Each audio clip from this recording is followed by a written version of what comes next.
Bonjour. Aujourd'hui, on explore un sujet clé pour beaucoup en France.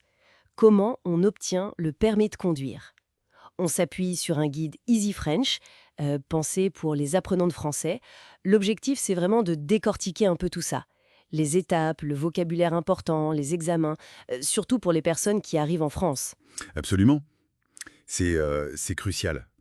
Parce qu'un permis étranger, souvent, il n'est valable qu'un temps limité, 1 an en général. Après, il faut soit les changer, si c'est possible, soit carrément repasser l'examen français. Ah oui, carrément. Oui, et puis pour louer une voiture, en acheter une, ou même pour certains boulots, le permis français devient vite indispensable. C'est une question d'autonomie, en fait. On imagine bien, oui. Alors concrètement, il y a différents types de permis, j'imagine?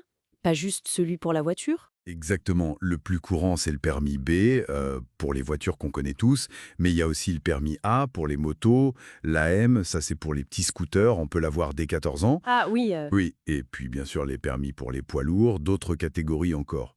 Pour le B, l'âge minimum c'est 18 ans, mais on peut commencer avant avec la conduite accompagnée dès 15 ans. d'accord, la conduite accompagnée. Et il y a ce fameux système de points aussi, n'est-ce pas? Comment ça marche en gros? Oui, alors ça c'est important. Quand on a son permis, on commence avec un capital de 6 points. C'est la période probatoire. Et si tout va bien, sans infraction qui retire des points, on arrive à 12 points au bout de 3 ans.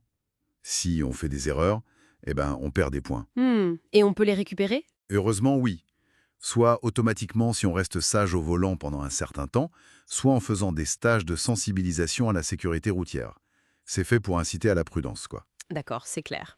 Bon, alors si on veut se lancer, c'est quoi le parcours type? Les grandes étapes? Alors, classiquement, on commence par s'inscrire, soit dans une auto-école, c'est le plus fréquent, soit en candidat libre. Candidat libre, c'est-à-dire? Ça veut dire qu'on gère tout soi-même, sans passer par une structure. C'est souvent moins cher, mais ça demande plus d'organisation. Après l'inscription, il faut réussir l'épreuve théorique, le fameux code. Le code de la route. Tout le monde en parle. C'est ça. Une fois qu'on a le code en poche, on passe à la pratique. La loi impose un minimum de 20 heures de conduite avec un moniteur. 20 heures minimum, d'accord. Voilà. Et enfin, il y a l'épreuve pratique, l'examen de conduite. Si on réussit, on obtient d'abord un certificat provisoire, le papier rose, puis le permis définitif, la petite carte. Et tout ce processus, ça prend combien de temps? Et niveau budget, ça représente quoi? C'est assez variable. En moyenne, on va dire entre 3 et 6 mois, si tout s'enchaîne bien. Pour le budget, c'est un vrai investissement, oui. En auto-école, il faut souvent compter entre 1200 et 1800 euros, parfois plus selon les régions et le nombre d'heures nécessaires. Ah oui, quand même. Le candidat libre, ça peut réduire les coûts, mais il faut trouver une voiture à double commande, un accompagnateur. C'est pas toujours simple. Revenons un peu sur l'épreuve théorique, le code. Ça se présente comment exactement cet examen? Alors, c'est sur ordinateur maintenant. C'est un QCM, un questionnaire à choix multiples. 40 questions en tout. Et pour réussir, il faut faire au minimum 35 bonnes réponses. Pas le droit à plus de 5 erreurs. 35 sur 40, waouh, c'est exigeant. Ça porte sur quoi, les questions? Ça couvre vraiment tout.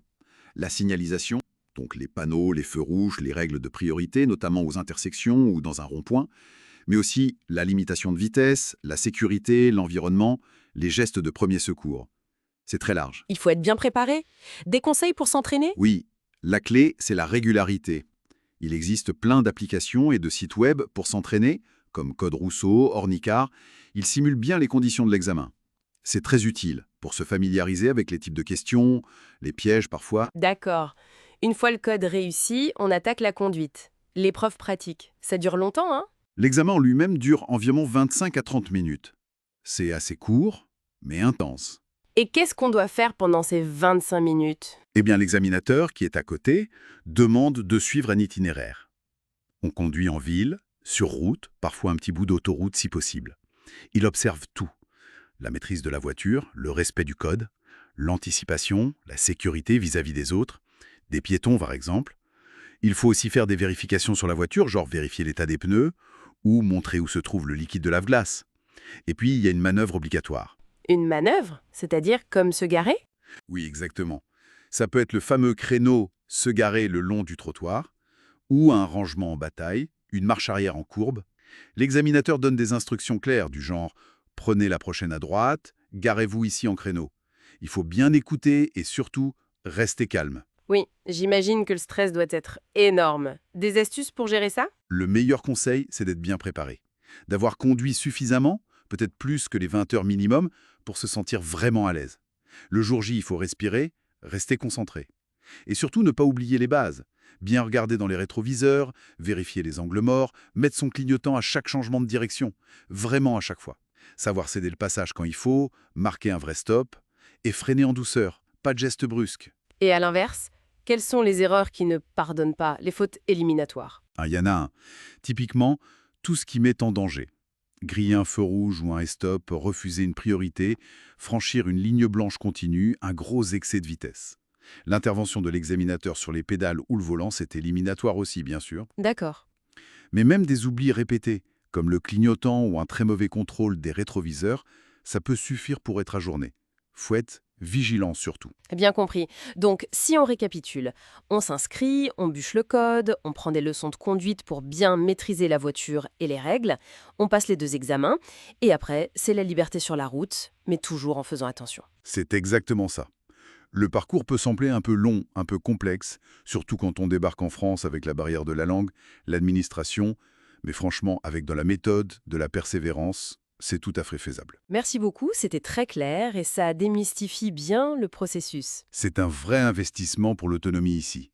Et au fond, obtenir ce permis, ce n'est pas juste avoir le droit de conduire une voiture. Pour quelqu'un qui s'installe, ça représente souvent une étape symbolique forte, un pas vers l'intégration, vers l'indépendance. La question qu'on pourrait laisser, peut-être, c'est, au-delà de pouvoir se déplacer, qu'est-ce que cette nouvelle autonomie pourrait signifier personnellement pour chacun dans son parcours en France ?